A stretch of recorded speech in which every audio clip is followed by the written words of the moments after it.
Mbadde mutabani wa taata wange okumala emyaka 52 wabula bukyambaawo era emyaka gye nkuze okutuuka wano situulangako mu motoka kika kya Rolls Royce. Bino ebigambo byayogeddwa General Muhoozi Kainerugaba ekiro ekikeeseza olunaku olwaleero oba olunaku olwaleero olw'ensonga ssaawa zibadde zimaze okuwera 6 ez'amakya g'olunaku olwaleero ng'ennaku z'omwezi 11 Maayi omwaka 2026.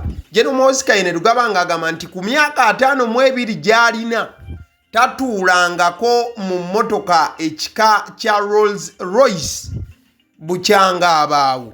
Wabula ebigambo bino General Muhoozi Kainerugaba wagendedde okuba ng'abyogera ng'emmotoka ekika kya Rolls Royce Cullinan ebalirirwamu obukadde oba obuwumbi bweza kuno busatu bweddu mu obukadde 4 ye yakasuubirizibwa okubeera nti sipiika wa Parliamentary y'eggwanga oba abadde sipiika gye yayingizaawo era nga bangi bakyakubagana empawa olw'ensonga nti emmotoka eno ya bbeeyi nnyo ebitenkanika era si bumu nnyo nti buli ggwanga osobola okuba nga ogisangamu. Kati nno statement ekoleddwa General Muhoozi Kainerugaba nti naye kennyini nga General ate CDF w'eggwanga tatuulangako mu kika kya mmotoka bweti, wabula si ye yekka nti ne taata we pulezidenti w'eggwanga lino naye emmotoka eno tagituulangamukko bukyanga ebaawo. Bitandise okuba nga byogeza bangi obwama ne bagamba nti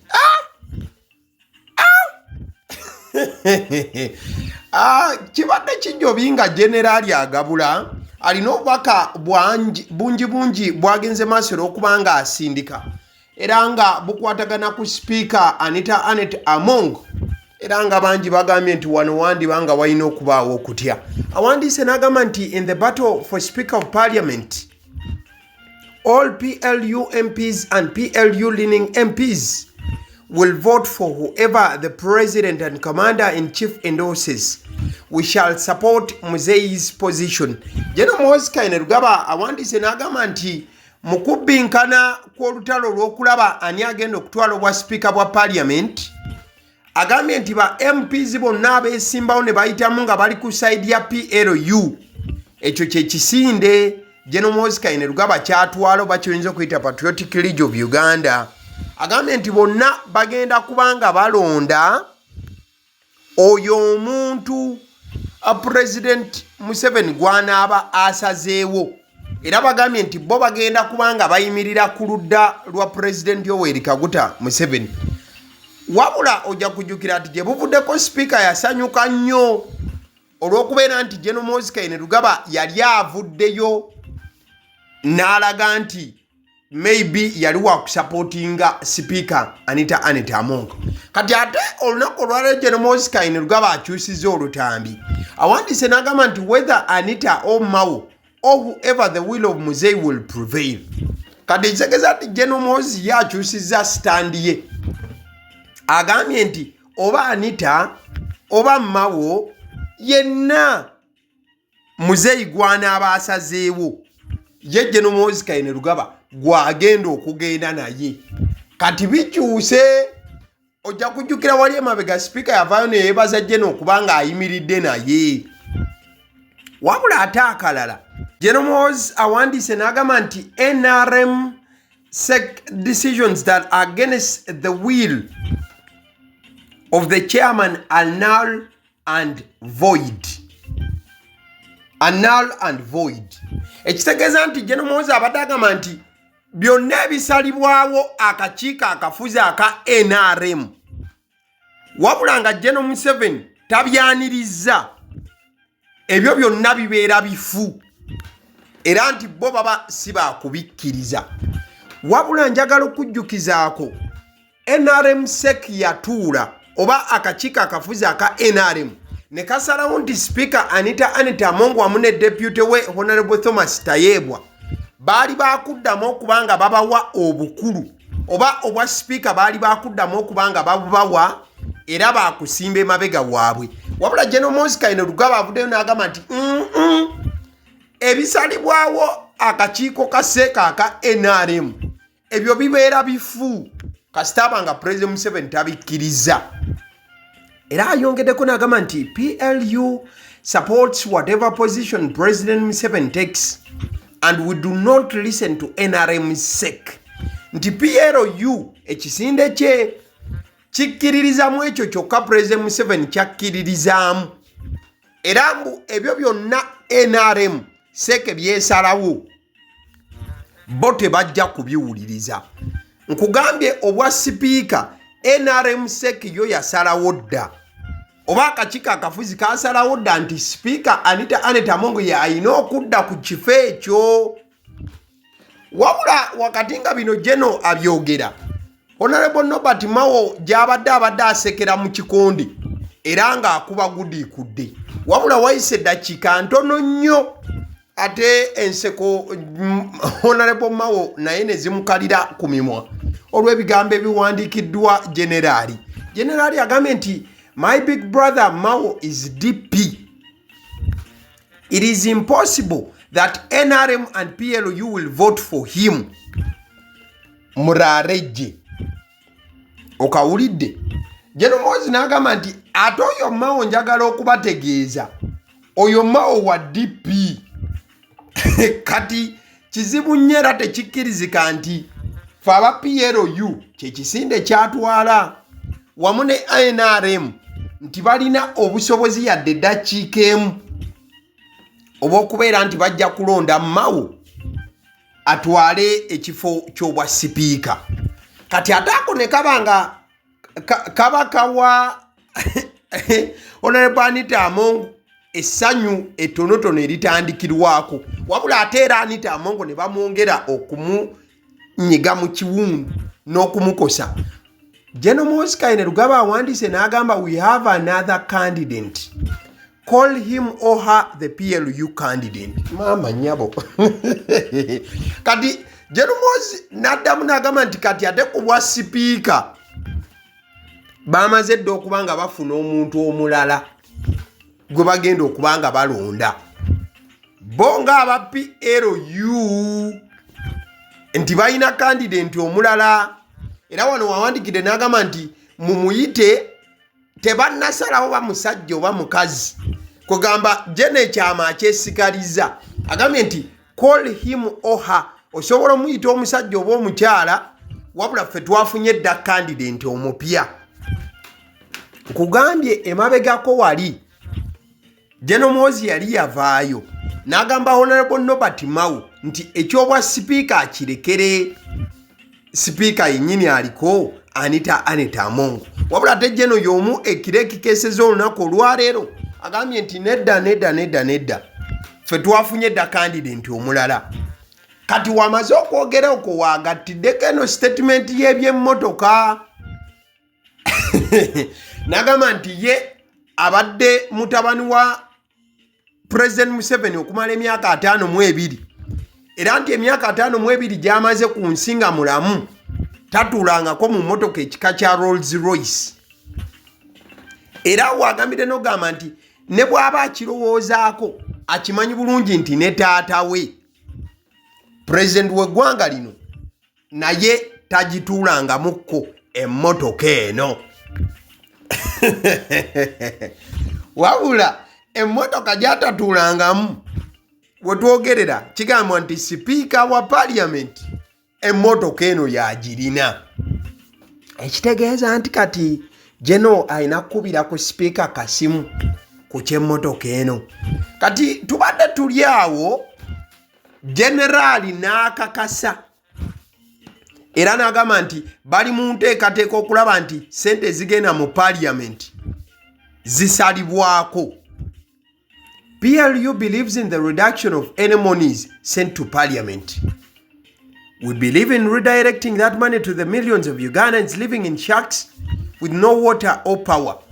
N'agamba nti PLU ekisinde buli wawulira njogera ku PLU manya nti ye Patriotic League of Uganda ekisinde ekitwalibwa General Muhoozi Rugaba. N'agamba nti PLU ekkiririza mu kusalako ensimbi ezigenda mu Parliament nti zikendeezebwe.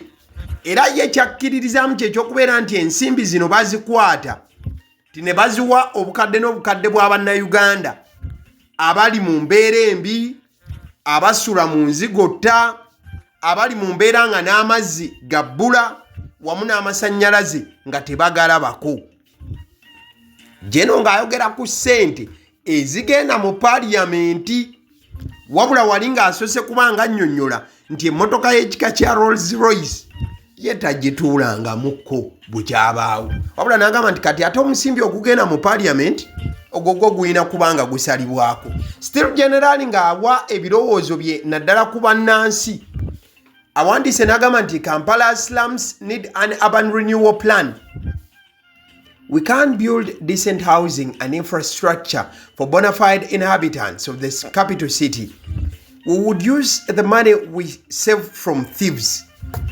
Jeno ojja kujjukira ndi musajja buli muntu kisi alya enguzi, yagamba abo wakubalwanyisa ne sekulwanyisa era abayita babbi. Kati agambye nti enzigotta z'omu Kampala zeetaaga okuba nga ziggyibwawo, batandika okuba nga bazimbira abantu amayumba amalungi agalabika obulungi. Wabula agambye nti ensimbi ez'okukola ekyo z'ensimbi zasuubira okuba nga ziggyibwa ku babbi. Buli wayogera ku babbi aba ayogera ku bali banguzi, abo baga batabaagalirako ddala. In fact agambye nti bonga PLU ekintu kye basinga okuba nga balowoozaako naddala ensangi zino kyekyokulaba nti bannansi beeyagala okubeera nti basobola okuba nga bazimbirwa amayumba at least agalabikako n'ebyensula byabwe okuba nga bitumbulwa. Agambye nti our policy in PLU is good housing for all, bonna balina okubeera n'amayumba amarungi. Bigambo bya General Muhoozi Kainerugaba. Agamba nti at least bannansi balina okutandika okubeera nga balina ewantu we basula, wabula nga awantu we basula bw'otunulawo wantu walungi era weeyagazayagazaamuko. In fact General Muhoozi Kainerugaba ebirowoozo by'okulaba nti bannansi batandika okuba nga balina we basula ewalabikalabikako, awandiise n'agamba Ugandans have the right to good housing and infrastructure, that's their birthright. Agamba nti bannayuganda okubeera nga basula bulungi eryo tteeka lye balina okuviira ddala ku buzaali oba ku buzaaliranwa bwabwe. Ekirowoozo ky'okulaba nti atandika okuteekateeka okulaba nga bannayuganda batandika okuzimbirwa alaze wawe kyandiba nti kiva. Agamba nti our brothers ANC in South Africa have built 3.3 million housing units, or RDPs as they call them, for the most disadvantaged slum township dwellers since 1994. We can at least do 1 million housing units in 10 years. Kajeno Muhoozi Kainerugaba n'agamba nti bw'atunulira aba South Africa bazimbye ennyumba eziwerera ddala obukadde 3,300,000 lwakuba nti mu South Africa baziyita zi RDP. N'agamba nti zino bazizimbira abantu abatalina mwasirizi, abantu abasula mu nzigotta, era nti South Africa kino bakikoze okuva mu mwaka gwa 1994. Kati General Muhoozi agamba nti naye ayina ekiteeso era ayina endowooza nti ne bannayuganda alisi basobola okubazimbira ennyumba eziwerera ddala kale akakadde kamu ak'amayumba mu myaka 10 egijja mu maaso oba egiddako. Kirowoozo kya General Muhoozi Kainerugaba asitiri mu kubimu byabadde yawandiika olunaku olwaleero. Wabula wanono waayisirizaamu eggaali abadde meeya w'ekibuga Kampala Honorable Lukwago. Agambye nti we have been fighting many battles in this country, my friends. Imagine fighting with a like Lukwago for 25 years, that he is a mayor of Kampala and he frustrates millions of citizens for decades. Those games are definitely over.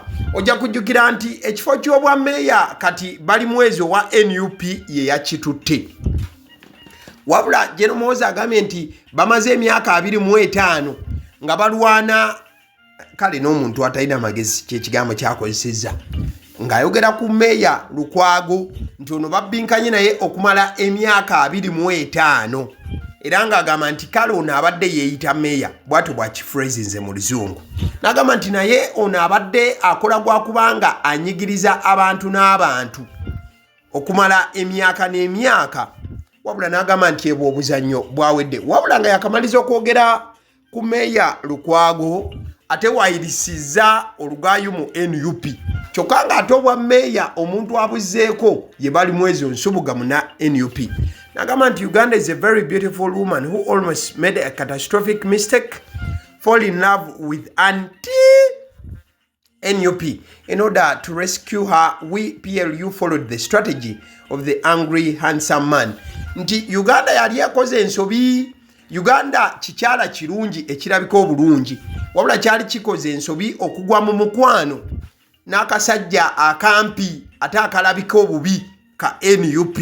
N'agamba nti mu ngeri y'okubeera nga bataasa eggwanga bo aba PLU bakozesa akakodyo k'omusajja omulungi ennyo wabula nga omusajja oyo mukambwe mbwawo ne bajja ne basobola okuba nga banunula eggwanga kati obubaka obuli mu ekyo esobola okuba bannange mbwe eggwanga lya Uganda kikyala kirungi bwe kiti wabula kyali kigudde mu nsobi okugwa mu mukwano n'akasajja akampi akalabika obubi ka NUP wabula mbu bo aba PLU bajja ne banunula eggwanga okuva ku kasajja ako bigambo bya Muhoozi Kaine Rugaba mukadde ke kamunno batandise okubanga bagaba ebifo mu PLU buli lunaku bongera okubanga bagaba in fact Daudi Kabanda yalangiridde abantu abapya be bawadde ebifo era nga bino byatekeddwako stamp Muhoozi Kaine Rugaba abamu ku bantu abo mwe muli ne Pastor Bujingo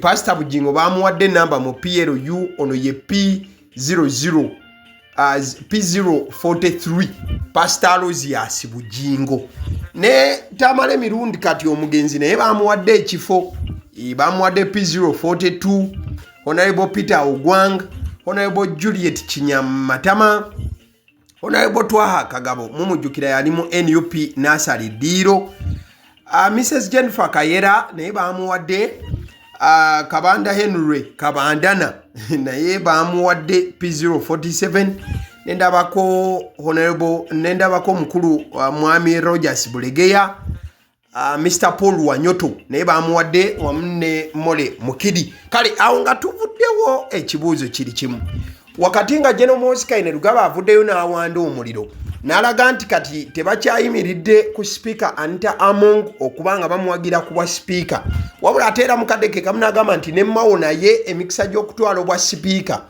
bo ng'aba PLU ne NRM ekyo tebakiraba nti ajja kubanga akitwala kati olowooza ani agenda okusimbibwawo ku bwa speaker era Muhoozi Kaine Rugaba agenda kuyimirira mabega waani kubagamba bo balina candidate owaabwe omupya gwe baleeta ale nzikiriza nkutegeze ku bannaffe aba Honeybites bagamba nti bo omulimu gwe bakola gwa kukolera byakulya eby'abaana abadda ku masomero bwe tugamba abaana abadda ku masomero saabo bokka abadda ku masomero wabula n'ababeera ewaka balina package ey'ebyokulya eby'abaana mu line efaananako bwetyo gwe bakubire bukubizo bagambe njagala package y'ebyokulya by'abaana abali ku masomero oba abaana abalya ebyokulya balina ebyokulya yogera ku daddies yogera ku binyeebwa amawogola yogera ku bagiya yogera ku cupcakes yogera ku donuts osobola okubafuna ku 0709 787508 ate era mukadde ke kamu bw'oba oyagala ku pizza size yonna era namba y'emu ate era mukadde ke kamu bakola ne cake eza buli mukolo babayita aba Honeybites njagala n'okutegeeza ku bannaffe aba Alson Painters UG bano basiizi ba langi era nga balina obukugu mu kusiiga langi era bamanyi ne langi ki egenda ku kizimbe kyo era mu ruumu ki tebasobola kuddira langi yandigenze mu kisenge ate ne bagisiiga mu ddiiro ey'omu dining ne bagisiiga mu kinaabiro nedda Alson Painters UG omulimu gw'okusiiga langi bagukugukira ddala basiiga ebizimbe okuviira ddala ku ruumu emu paka ku makalina n'amakalina gwe bakubira ebukubizo bagambe nti Alson Painters UG namaliriza okuzimba ekizimbe kyange in fact ne bw'oba olina ekizimbe nga kikadde ng'olaba langi yaakyo efaanana si bulungi. Alson Painters UG bazze kugonjoola ensonga eno.